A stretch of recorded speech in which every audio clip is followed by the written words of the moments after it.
Le territoire, c'est là où on vit. C'est là où on travaille, où on élève sa famille, où on socialise et communie avec la nature. La manière d'organiser ce territoire a un impact direct sur notre qualité de vie et celle de nos enfants. D'où l'importance de faire les bons choix.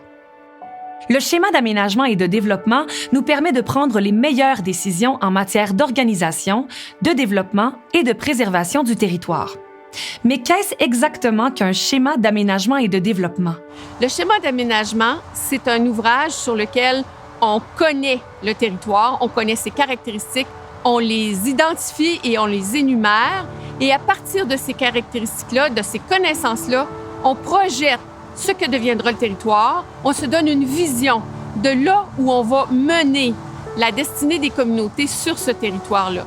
Ce sont les aménagistes régionaux qui sont les architectes de ces schémas. Un ou une aménagiste est une personne experte qualifiée. Son rôle est d'analyser l'ensemble des facteurs qui ont une incidence sur le territoire. La population, le climat, la géographie, le zonage, les services, les perspectives de développement socio-économique, l'environnement, etc.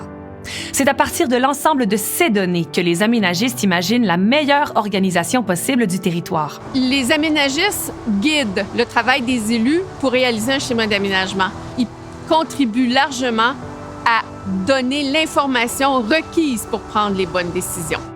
Le schéma d'aménagement doit refléter la vision des élus pour leur territoire.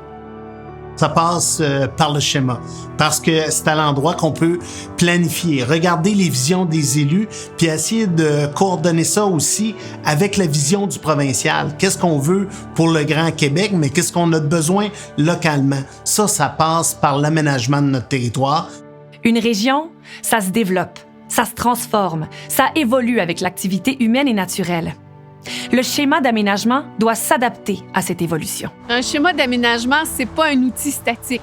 C'est un instrument de travail qui est dynamique, qui doit quasi être organique avec les élus et avec la connaissance de l'évolution des dimensions qui composent le schéma d'aménagement.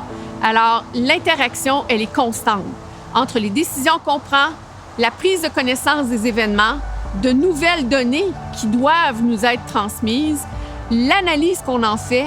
C'est constant, c'est dynamique et c'est organique. Un territoire, c'est une réalité complexe, plurielle, changeante.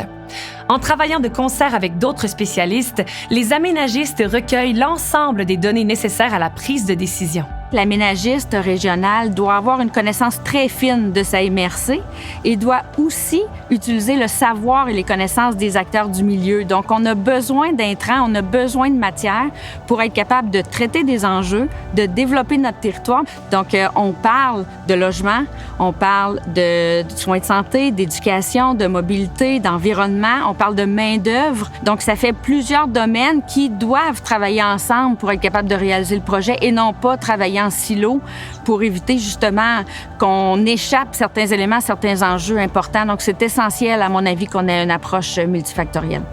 En somme, le schéma d'aménagement est un outil fondamental. Il permet de prendre des décisions importantes.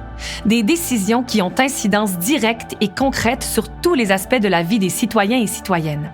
Le transport, l'environnement, la santé, les loisirs, le développement économique.